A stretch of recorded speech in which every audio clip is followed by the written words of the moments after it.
Olá, sejam todos bem-vindos à nossa última parte sobre arranjo físico e fluxo. Espero que você tenha chegado até aqui, tenha gostado, deixe seu comentário lá caso encontre algum problema, algum assunto que não foi abordado do jeito que você gostaria. Deixe seu e-mail também, é importante que às vezes a gente pode responder via e-mail para vocês também. Então, hoje nós vamos falar sobre o projeto detalhado de arranjo físico na nossa última parte. Então, começando a falar sobre o projeto detalhado é o ato de operacionalizar os princípios gerais implícitos na escolha dos tipos básicos de arranjo físico. E aí a gente tem algumas saídas de estágio de projeto detalhado de arranjo físico. Então, o que sai daí? Pode sair a localização física de todas as instalações, equipamentos, máquinas e pessoal que constituem o centro de trabalho da operação. Outra saída, o espaço a ser alocado a cada centro de trabalho. E depois a gente tem aí as tarefas que serão executadas por centro de trabalho. Então, depois que você fez aquilo tudo, que você tem uma noção do que você precisa de arranjo físico e fluxo, você começa a detalhar aonde isso pode ser comportado. Então, a gente tem os objetivos relevantes de um bom arranjo físico. Primeiro, segurança inerente.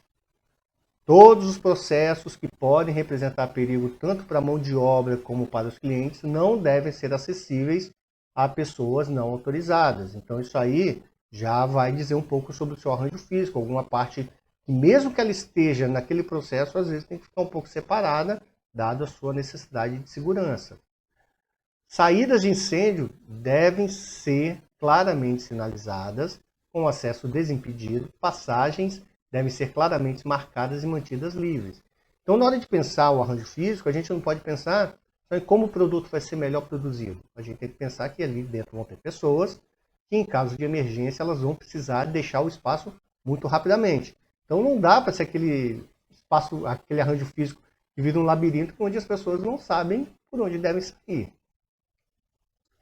Temos aí a extensão do fluxo.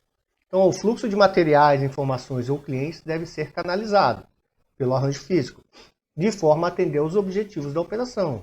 Rapidez, custo, flexibilidade, qualidade, por aí vai.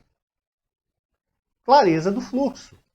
Todo o fluxo de materiais e clientes deve ser sinalizado de forma clara e evidente para os clientes e para a mão de obra. Então, os fluxos dos materiais e clientes, eles têm que dar uma sinalização de o que está acontecendo, para onde tem que ir, como é que vai. Ou seja, muitas vezes a gente fala, não tem que pensar, tem que ser intuitivo. As pessoas simplesmente vão ali naquele caminho, porque o fluxo está muito claro do que tem que acontecer.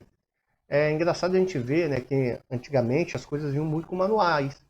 Hoje em dia, tem uma clareza de fluxo que na hora que você compra qualquer produto, ele não vem com material, porque já é meio intuitivo aonde você tem que ir, para onde ele tem que te levar.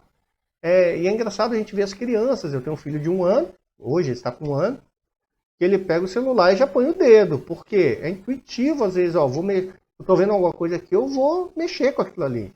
Então as coisas estão tendo uma clareza muito grande de fluxo. E qualquer coisa um pouquinho mais diferente no fluxo, a gente já dá aquela travada e fala, isso não está legal, poderia ter sido mais bem feito. Conforto da mão de obra também tem que ser levado em conta.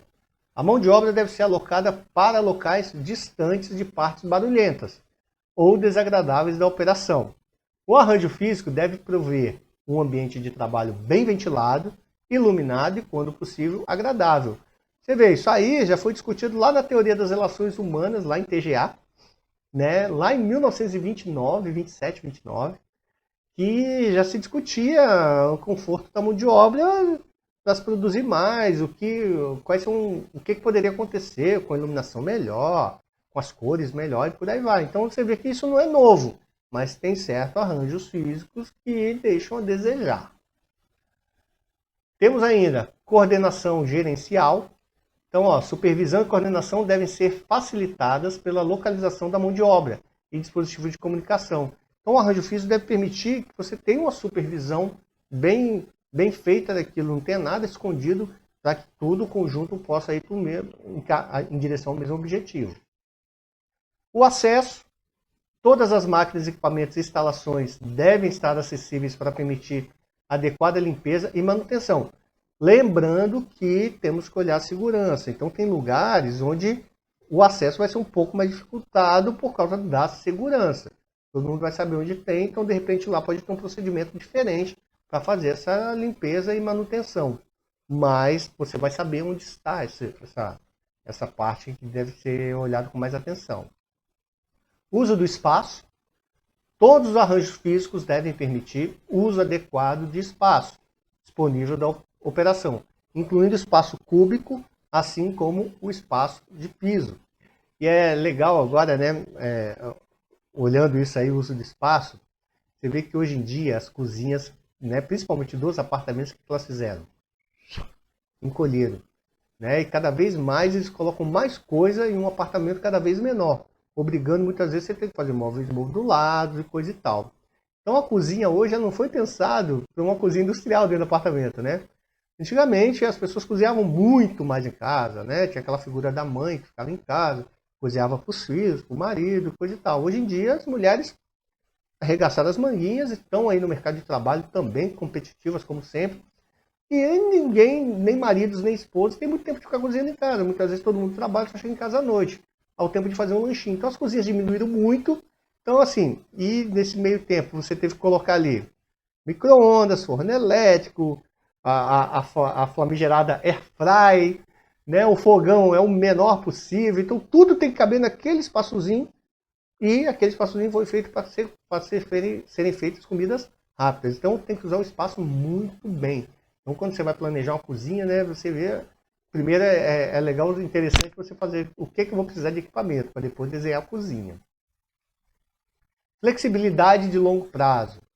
Os arranjos físicos devem ser mudados periodicamente à medida que as necessidades de operação mudam. Lembrando que dependendo da mudança, não é barato, tá?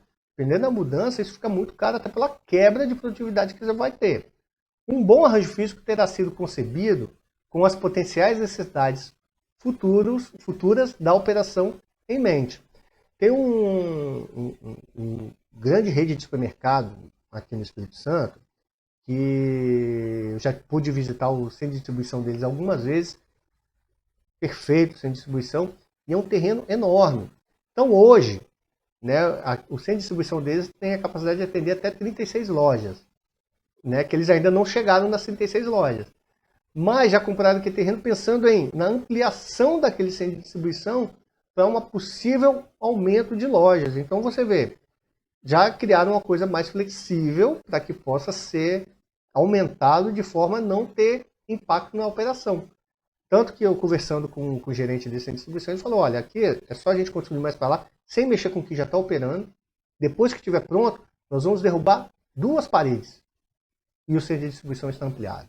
Você vê que é uma coisa muito bem pensada para que não tenha quebra de produtividade.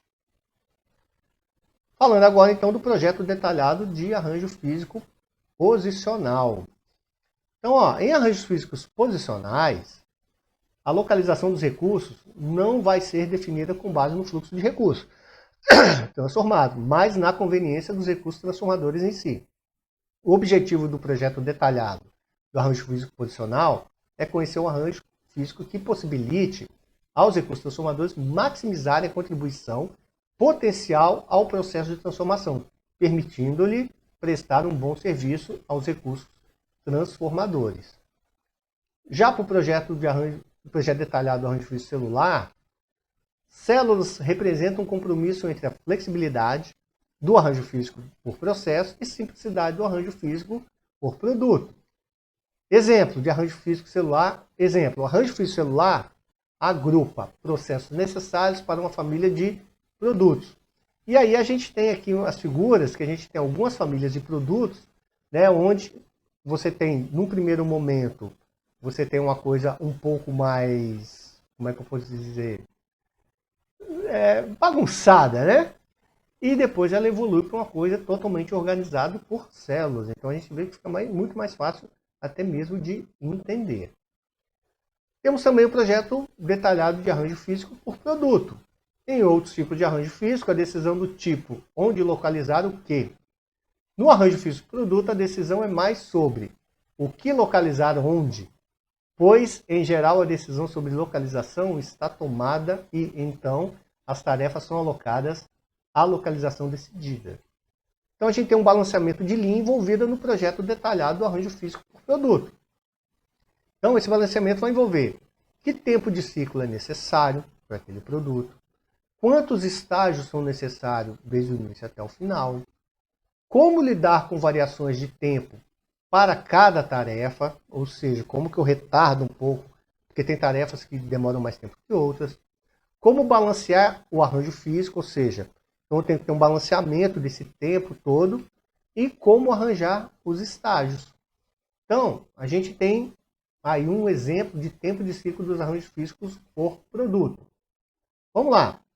Suponha que o setor de operações regionais de retaguarda ou back-office de um grande banco esteja projetando uma operação que vai processar suas solicitações de empréstimos hipotecados. O número de solicitações a serem processadas é de 160 por semana. E o tempo disponível para processar as solicitações é de 40 horas por semana. Não por acaso o tempo que em média que todo mundo trabalha. Com isso, a gente tem o tempo de ciclo para o arranjo físico igual o tempo disponível dividido pela quantidade a ser processada. Que nesse caso aí é 40, que é o tempo que eu tenho disponível para processar as 160 solicitações, e as 160 solicitações divide esse tempo todo. Então eu tenho uma média de 1 para 4, né, fazendo todos os cortes necessários de hora, ou seja, o meu tempo é de 15 minutos. Então, o arranjo físico do banco deve ser capaz de processar solicitações a cada 15 minutos ao longo da semana. Já no número de estágios, a gente tem um outro exemplo. Suponha que o banco do exemplo anterior calculou que o conteúdo de trabalho médio de processar uma solicitação de empréstimo hipotecado é de 60 minutos. O número de diferentes estágios necessários para processar solicitações a cada 15 minutos pode ser calculado conforme a seguir. Bom, temos aí então o número de estágios, ele é o conteúdo total de trabalho dividido pelo ciclo de tempo necessário. Então eu tenho lá o número de estágios, eu tenho 60, né? Lembrando lá, ó, calculou que o conteúdo de trabalho médio de processar uma solicitação de empréstimo hipotecado é de 60 minutos. Então eu tenho 60 minutos e eu tenho um ciclo de tempo necessário de 15 para cada estágio daquele. Então, para mim fazer isso, eu preciso ter o quê? 4 estágios. Mas, professor, como assim? Eu tenho 4 estágios, cada um leva 15 minutos, eu não tenho que processar uma a cada 15 minutos? Se eu tenho 4 estágios de 15 minutos cada um, quer dizer que em cada 15 minutos, que esses estágios forem pulando, a gente tem uma solicitação processada. Se ele não tivesse resultado em um número inteiro, teria sido necessário arredondá-lo. Sempre para cima, não tem como arredondar isso para baixo, né? A gente não consegue, a menos que ele consiga otimizar, ser mais eficiente um pouco. É difícil, embora nem sempre impossível, alocar funções de pessoas para staff dos estágios. Temos aí um exemplo também de técnicas de balanceamento. Então, ó, a figura 7.22, essa que está do lado de vocês, que foi tirada também de Slack, ilustra as alocações de trabalho em uma linha de 4 estágios. A quantidade total de tempo investido na produção de cada produto ou serviço é 4 vezes o tempo de ciclo, porque para cada unidade produzida, todos os 4 estágios estão trabalhando pelo tempo de ciclo. Quando o estágio é igualmente alocado entre estágios, o tempo total investido em cada produto ou serviço produzido é de 4 vezes 2,5 igual a 10 minutos. Entretanto, quando o trabalho não é igualmente alocado, conforme ilustrado, o tempo investido é de 4 vezes 3 minutos, ou seja, 12 minutos. O que quer dizer que 2 minutos do tempo, 16,67 do total, são desperdiçados, tá?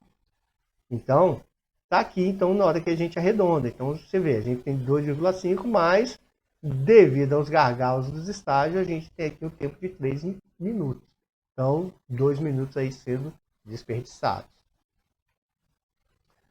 E aí a gente traz um exemplo um pouquinho mais real, né, dos bolos Karlstad, né? Um nome difícil aí. É um nome que está em alemão, se eu não me engano. Então vamos lá. Considere a Bolos Karlstad BK uma empresa manufatureira de bolos especiais que recentemente conseguiu um contrato de suprimento para um grande cadeia de supermercados de um bolo especial na forma de uma nave espacial. Foi decidido que os volumes envolvidos nesse fornecimento justificariam uma linha de produção dedicada ao acabamento, decoração e embalagem do bolo. Essa linha teria então de executar os elementos de trabalho mostrados na figura 7.23, esta aqui que está ao lado aqui para vocês observarem. Que também mostra o diagrama de precedência para o trabalho total. Precedência é o que vem antes. O pedido inicial do supermercado foi de 5.000 bolos por semana e o número de horas trabalhadas pela fábrica é de 40 por semana. Então aquela mesma coisa, né? Então a gente aqui tem ó, a deformagem e rebarbação, conformidade de recortes, colocação de recheios, até chegar na aplicação de transfers, transferência de embalagem. Não me pergunta que eu não faço bolo, eu não vou saber dizer para vocês o que são essas coisas aí, tá? A gente tem uma certa limitação. Então, a partir dessas informações, o tempo de ciclo requerido é de 40 vezes 60 minutos, dividido por 5.000, que vai dar 40 minutos para cada. Os estágios requeridos é de 1,68 minutos, conteúdo total de trabalho, 0,48 minutos, tempo de ciclo requerido, que vai dar igual a 3,5 estágios. Isso significa 4 estágios. Lembra que a gente arredonda sempre para cima, esse tipo de coisa.